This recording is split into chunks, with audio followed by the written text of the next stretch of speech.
고백 후배받은 법무를 요청해 임형준이라고 합니다. 제가 이번에 말씀드린 주제는 영업비밀 관리와 연결되어 있는 반대 방향으로 할 수 있는 개인정보 보호 내지 유출 금지에 대한 팁에 대해서 간단하게 설명드리는 시간을 갖도록 하겠습니다. 영업비밀과 인사관리의 측면에서 보면 산업기술 유출 사례 중에 약 80% 정도가 사람을 통해서 이루어지고요. 국가정보원 사이트에 있는 내용인데 그 정보 자체가 빠져나가는 것은 대부분 사람을 통해서 이루어진다. 이게 이제 주안점을 제가 놓아야 될 것 같습니다.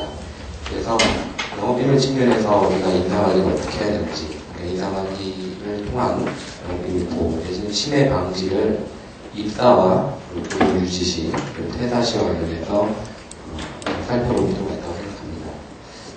먼저 입사시를 보면 입사시는 이제 주로 영업비밀 침해 방지의 측면에서 의미가 될 수 있습니다. 경쟁업체에서 근무하던 사람을 경력직원을 채용했을 때 그 경력직원이 있던 그 회사의 영업비밀이 있을 수 있고 아니면 그 이전 회사에서 다루고 있던 다른 제3자의 회사 이 정보들이 같이 흘러들어올 수 있습니다. 그랬을 때 회사가 그렇게 개인적인 영업비밀 유출 내지는 침해에 대해서 같이 책임을 지지 않는 방법을 강구할 필요가 있다. 그래서 가장 많이 논의되는 것 중에 하나가 경업금지 의무를 조사한다. 인터뷰를 할 때. 이건 너무나 당연한 얘기인데 이런 것들을 잘 모르는 경우도 많이 있습니다. 자기가 경업금지 의무가 있는지, 약정서를 체결했는지, 그리고 그게 과연 몇 년인지, 그리고 어느 경쟁업체에 취직하면 안 되는지 이런 거에 대해서 정확하게 모르는 경우가 있기 때문에 이런 어떤 이제 인터뷰를 통해서 좀 기여도 되돌리게 하고 그리고 관련 자료가 있으면 좀 제출하게 해서 인터뷰 당시에 그것을 철저하게 알아놓는 그런 방법이 필요하겠고요. 두 번째는 이제 경력직원 같은 경우는 이제 특히 엔지니어 같은 경우는 자기들이 그동안 그 회사에서 했던 여러 가지 연구 결과나 아니면 실험 자료들을 자기의 자산으로 생각하는 경우가 많이 있습니다. 내가 A 회사에서 일했고 B 회사에서 일했다 하더라도 그게 A 회사 거다, 내지 B 회사 거다라고 생각하지 않고 나의 어떤 독특한 인적 어떤 자산으로 생각하는 경우가 많습니다. 그래서 그 회사에 있다가 우리 회사로 올 때 이게 내가 지금까지 한 거다 라고 자랑스럽게 내가 좀 하드를 딱 꺼내놓습니다. 인터뷰를 할 때 내가 이런 사람이다, 내가 이렇게 많이 갖고 있고 이렇게 능력이 있는 사람이다.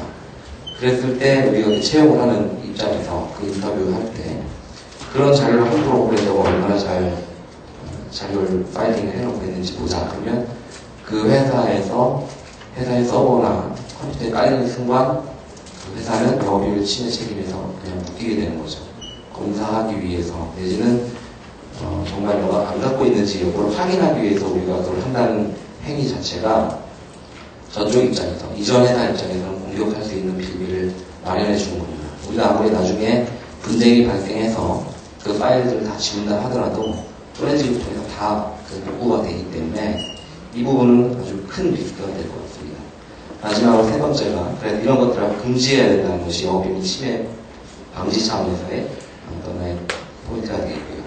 다른 이제 가장 중요한 것들이고, 지금까지 계속 말씀드린 것처럼 비밀 유지 서약이나 확약서 같은 건 당연히 받아야겠고요. 여기서 이제 이메일이나 PC 검사 동의서를 좀 더 강화해서 받을 수 있습니다. 이 사람이 회사에 근무해서 회사의 영업비밀을 유출하거나 아니면 경쟁업체와 같은 세미나나 어떤 학회나 고등학교 모임이나 이런 걸 통해서 다른 좀 은밀하거나 위험한 정보를 받아올 때 과연 그런 것을 회사에서 금지하는 프로토콜을 마련했는데 불구하고 이 사람이 이걸 위반하고 있는지 아닌지를 우리가 모니터링할 필요가 있습니다. 그랬을 때 물론 동의를 받고 하면 더 좋아요. 개별적인 동의를 하면 좋지만 입사 시에 이메일이나 PC에 대한 검사 동의서를 포괄적인 동의서를 받아놓는 방법도 생각해 볼 수 있습니다. 지금 저희가 입사 시에 관련해서 세 가지 정도를 말씀드릴 수 있고요. 간단하게 아까 경업금지 문화에서 이런 것들이 있던지 판례에서 고려하고 있는 이러한 것들을 인터뷰 시에 물어보고 그 인터뷰 결과를 남겨두고 내지는 이것을 모른다라는 것도 우리가 경력 직원이 제공하는 저장 매체를 검사하는 것을 금지한다. 이건 발표 전에 지금 없는 건데요. 경력 직원이 그 전에 있던 회사에서 나올 때 무슨 긍정적인 이유가 있을 수도 있겠고, 아니면 자기의 정보라고 생각을 할 수도 있겠지만, 부정한 방법으로 그 회사에 있는 서버에 있는 자료들을 가지고 USB에 담아서 가지고 있었습니다. 그랬을 때 그것을 우리 회사, 입사 채용을 하려고 하는 회사 컴퓨터 서버에 따는 순간 이 감옥의 정보비밀 침해에 위험에 노출되는 거고요. 그리고 라목 비밀로서 유지하자가 이제 사용 공개하고, 이제 그 경력 직원이 되겠죠. 경력 직원이 이제 비밀 유지 의무를 부담함에도 불구하고 퇴사했어도 그것을 위반해서 우리한테 유출을 했다 할 때, 우리가 그 사람을 채용을 했다 그러면 그 사람의 개인적인, 이제 이거는 어떻게 보면 그 사람 개인에 대한 청구가 되겠지만, 그 사람 개인에 대한 청구이긴 하지만 회사 입장에서는 핵심 인재거나 중요한 정보를 가진 사람이라면 우리 회사에서 일과도 거의 비슷한 그 정도의 영향력이 있는 소송이 휘말릴 수가 있습니다. 이 부분도 문제가 될 수 있다. 그리고 마목과 마목은 이러한 행위가 있는지 알면서 한 행위, 그러니까 기존에 있던 회사의 직원이 이렇게 부정하게 빼놨던 것을 알면서 그걸 우리가 가져왔다 라는 것이 이제 마목에 해당이 되겠고, 마목은 그렇게 비밀 유지 의무를 위반해서 유출한다는 것을 우리가 알고 취득하는 경우, 이것도 영업비밀 침해가 되겠고요. 다목과 마목은 이제 그 이유에 아닌 행위인데, 이 부분은 좀 법률상 크게 문제가 될 가능성이 높지 않아서 설명을 생략하겠습니다. 비밀 유지 서약서, 하약 이메일 PC 검사 동의서인데, 저희가 이제 작성했던 프로젝트를 할 때 작성했던 것을 경고도 보여드립니다. 이제 세 번째 같은 경우는 이제 이메일이나 PC 검사 동의서에 대한 조문이 되겠는데, 조항이 되겠는데요. 이거 뒤에서 다시 설명을 드리도록 하겠습니다. 자, 이제 경력 직원을 입사한 후에 경력 직원뿐만 아니라 이제 신입 직원 모두 포함해서 영업비밀의 보호 내지는 침해 방지의 측면에서 고용 단계에서 어떤 점으로 고려해야 되는지를 한번 설명드리겠습니다. 네트워크 모니터링, 이것은 이제 그 직원이 업무상 이메일이나 전화나 여러 가지 메신저나 이런 것들을 통해서 네트워크하는 것을 이제 봐야 된다. 여기 이제 출력 같은 것도 다 포함이 될 수 있습니다. 그리고 두 번째는 이제 물리적인 보안이 되겠습니다. 사람이 이제 주말에 많이 출근한다거나 일부러 퇴사를 생각할 때 자기의 중요한 정보를 업무 시간 중에 하는 경우가 많지 않습니다. 자기가 모니터링 당하고 있다고 어느 정도 인식하고 있기 때문에 그럴 때는 주로 밤에 와서 이제 좀 정리를 한다는 이유로 많이 오는 경우가 있고요. 그래서 이제 우리 대한로고 출입 로그나 CCTV로 그 사람의 어떤 출퇴근 이력이나 시간대를 좀 팔로우를 할 필요가 있다는 것입니다. 세 번째는 내부 보안 통제 시스템인데요. 일본하고 비슷한 내용입니다. 일본하고 비슷한 내용으로 내부적으로 그 특정한 장소에 지문을 찍고 들어갈 수 있도록 그런 식의 구축을 한다는 겁니다. 이런 것들은 다 우리의 영업비밀을 유출하는 것을 막기 위한 선정적인 방법이 될 수가 있겠고, 또 거꾸로 특히 1번 같은 경우는 다른 외적에서 밖에서 갖고 온 그 영업비밀을 우리 회사에 쫙 퍼뜨려서 우리가 같이 영업비밀 침해의 책임을 부담할 수 있는, 회사 입장에서 영업비밀 침해의 책임을 부담할 수 있는 그런 리스크가 있기 때문에 그 부분과 관련도 매우 중요하다 말씀드릴 수 있습니다. 발표 전에 마지막으로 이제 퇴사 시에는 이제 기본적으로 시스템 사용 권한을 제한하는 게 있죠. 뒤에 보면 나오겠지만 최소한의 사용 권한만 줘야 된다. 어떤 회사의 어떤 정보 전탄에 대한 서버에 접근할 수 있는 권한을 특정 퇴사 의사를 알게 된 회사 입장에서는 일정 정도에서 당연히 이제 접근할 수 없는 그런 접근 권한을 뺏는 것들이 필요하고요. 인수인계에 필요한 정도의 접근 권한을 줘야 된다. 브리핑 같은 경우도 당연히 당시 개정을 해줘야겠죠. 두 번째로는 퇴사 시 인터뷰를 반드시 해야 됩니다. 이 퇴사 시 인터뷰를 불응하는 경우가 많다는 이유로 이제 회사 입장에서 이거 뭐 해봐야, 퇴사 시 인터뷰를 해봐야 응하지도 않고, 퇴사할 때 경험금지 약정서 작성을 하는데 누가 작성합니까? 그래서 이제 안 하는 경우가 있는데, 제도 자체는 있어야 되고, 그리고 퇴사 시 인터뷰를 할 때, 영업비밀 측면에서 너가 우리 회사에 있었던 모든 자료를 반납했는지, 아니면 다른 회사와 공동개발 계약이나 아니면 직무 발령했을 때 모든 것들을 회사에 다 신고했는지, 나가서 다른 곳에 신고하는 것도 많이 있거든요. 이런 것들을 모두 다 확인을 받고 그거에 대한 진술 보장을 받아놔야지 우리가 계약상 청구를 할 수 있는 권한도 생기는 거죠. 아까 첫 번째, 두 번째 세션에서도 말씀하셨지만 영업비밀 침해 이슈가 문제가 될 때는 거의 입증 부족입니다. 무죄가 되거나 소송 패소가 될 때 입증 부족. 심증은 확실한데 물증이 없다. 항상 그렇게 되는데 그러니까 영업비밀임을 주장하기 위해서 주장하는 측면을 봤을 때는 그렇게 갈 수밖에 없어요. 우리가 그렇게 특정을 안 해놓고 관리를 안 했기 때문에 자 지금부터 한다 라고 할 때 지금 기존에 만들어놨던 모든 정보를 영업비밀에 주장하는 게 과연 쉽겠습니까?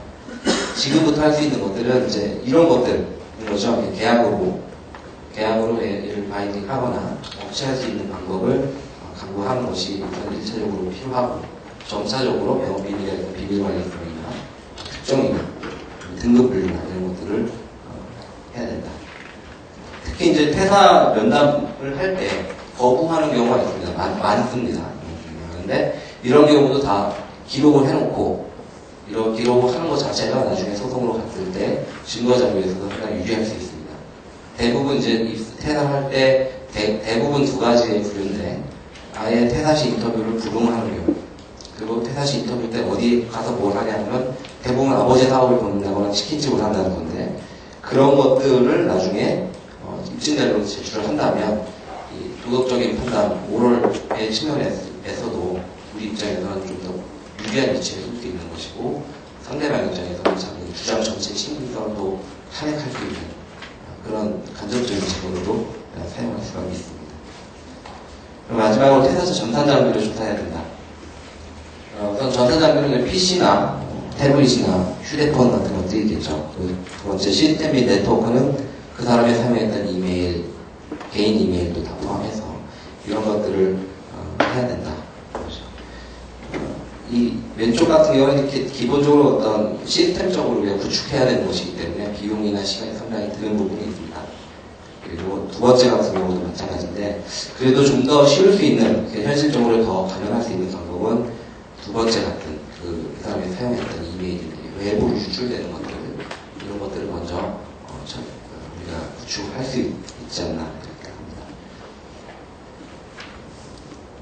예, 이 부분은 그 디지털 저장 매체 관련해서 문건의 증거 능력 대박을 하는데요. 기본적으로 그 퇴사자가 가지고 있는 컴퓨터에 있는 하드 자체를 우리가 조사를 하는 것은 바로 뒤에서 말씀드리겠지만 개인정보보호의 측면에서 위험성이 좀 있습니다. 형사사건 같은 경우 이제 위협하게 수집한 직원이라는 이슈가 있어서 그 부분에 문제가 있는데 이 부분 이제 그것보다 이건 전문 증거의 측면에서 판단이 되는 부분인데요. 이미징과 출력 공과의 어떤 증거 능력에 대한 판례입니다. 지금 이 사건하고 지금 크게 관련이 있다고 보기에는 좀 어렵지만 제가 이거를 설명전에 넣은 이유는 이런 식으로 해야지 형사사건에서 이렇게 증거를 만들어낼 수 있다는 거죠. 경찰이나 검찰 단계에서 영업비밀 유출 사실을 들은 우리 고소인 측에서 입증해봐라, 입증자료를 달라 라고 할 때 마땅한 게 없습니다. 이메일 접근할 수도 없고 하드 접근을 해다봐야 영업비밀 개인정보나 프라이버시 쪽에 문제가 있으니까 그때의 방법은 그 카드를 가지고 있고 우리가 함부로 보지 말고 필요할 때 영업비밀 유출 사실이 의심이 될 때 외부 업체를 이용해서 이미징을 통한 증거 능력을 확보해야 된다. 이 부분에서 설명을 드리겠습니다. 자, 지금까지 말씀드린 입사 시, 고용 시, 퇴사 시의 영업비밀 유출 내진 침해 방지 전략은 긍정적인 우리 그 후두의 의미가 되겠죠. 이런 걸 해야지 된다. 근데 반대의 경우 이런 거를 하면 안 된다라는 측면이 바로 개인정보의 문제입니다. 브레이크죠 일종의 우리가 영업비밀 유출이나 침해 방지를 하는 공부를 할 때 이것은 좀 피해야 된다라는 것입니다. 개인정보의 개념은 뭐 여러 가지 법률 규정이 있습니다. 가장 대표적인 규정이 이제 개인정보보호법에 그 사람을 식별할 수 있는 여러 정보, 뭐 주민등록번호나 주소나 휴대폰번호나 이런 것들이 있죠. 그 개인정보 측면에서 보는 인사관리를 아까 영업비밀 침해나 유출 방지의 측면과 반대로 한번 반전해서 한번 보도록 하겠습니다. 우선 이 비사지 영업비밀 침해 방지 방안도 아까 말씀드린 세 가지가 있는데 특히 세 번째 경우 이메일이나 PC에 대한 검사, 포괄 동의서 같은 경우는 개인정보보호법 시행 전에는 동의 방식이나 내용에 대해서 특별하게 규정이 없었습니다. 이런 식의 규정이 됐죠. 이런 식의 규정이나 약정이 가능했습니다. 업무용 컴퓨터에 저장된 것들은 우리가 연락 확인할 수 있고 이것에 대해서 이의를 제기하지 않겠다. 라면 서약서를 받아도 크게 문제가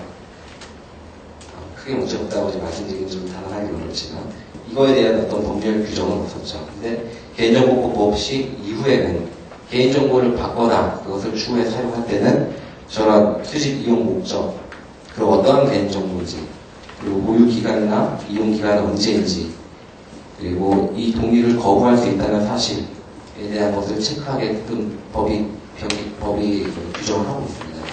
그래서 이런 이메일, PC 포괄 동의서, 포괄 검사 동의서를 작성을 할 때는 이 부분을 절대 잊지 말아야 된다.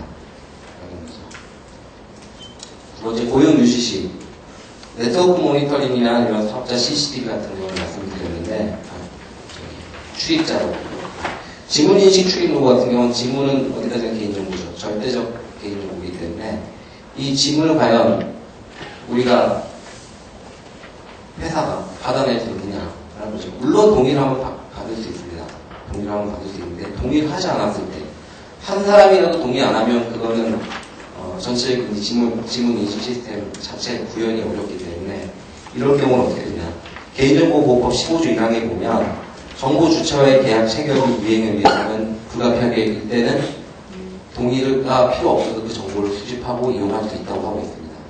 그렇기 때문에 이것을 보면 우리 비밀유지 계약서에 회사의 출입 관리 정책 규정을 먼저 두고 이 비밀유지 서약서 자체에서 포괄적으로 받아내는 것이 필요하다. 그러면 이러한 비밀유지 계약의 이행을 위해서 이 사람의 지문을 받거나 사용할 수 있기 때문에 이런 장치가 좀 필요할 거예요.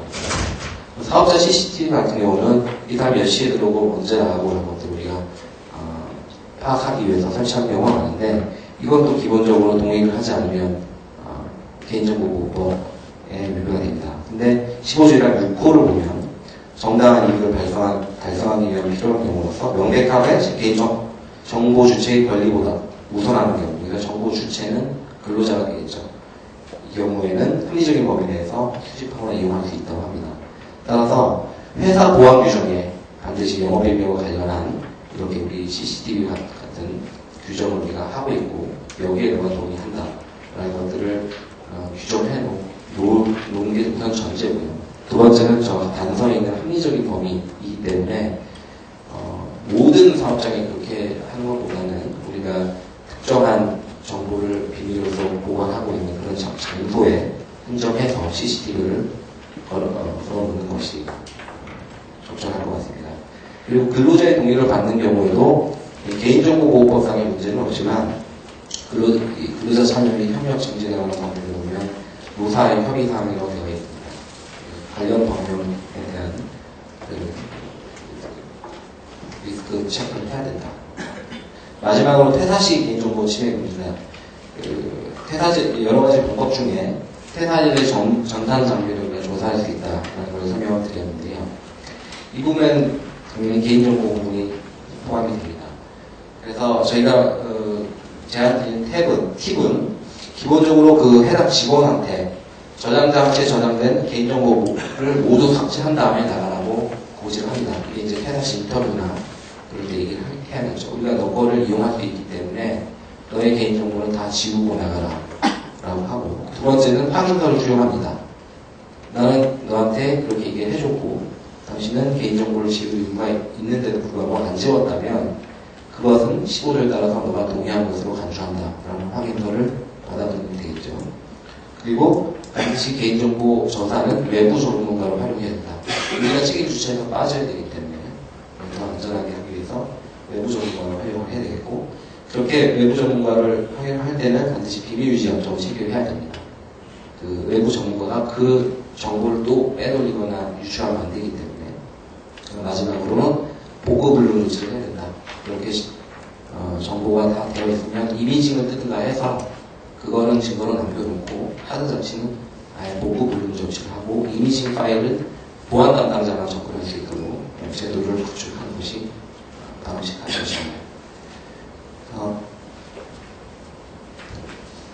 영업비밀 리스크 관리는 이렇게 저희 영업비밀 침해 측면에서의 문제도 있지만 그 반대의 국면에서 봤을 때는 개인정보 보호도 반드시 고려를 해봐야 한다. 그래서 전체적인 리스크 관리의 툴은 여러 가지 영업비밀이나 개인정보나 아니면은 HR, 채용 관련돼서 영업비밀에 관련된 문제가 된 직원을 퇴사시키기 위해서 필요한 여러 가지 조치가 있을 수 있습니다. 함부로 그냥 퇴사시키니까는 노동법 쪽으로 문제가 있습니다. 그러니까 그런 것들을 고려한 여러 가지 리스크를 만들어 놓고 그 이후에 회사의 어떤 행정을 실사를 하고 그리고 그 실사에 따라서 이 주요 리스크에 대해서 회사가 어떻게 대응을 하고 있는지 평가를 한 후에 그런 개선 방안을 만들고 업무 매뉴얼을 만든 다음에 그런 것들이 잘 정착이 되도록 교육이나 홍보해야 된다. 전체적인 컴플라이언스 툴을 만들기 위한 기본적인 방법론을 설명드리는 겁니다. 지금까지 설명 마치고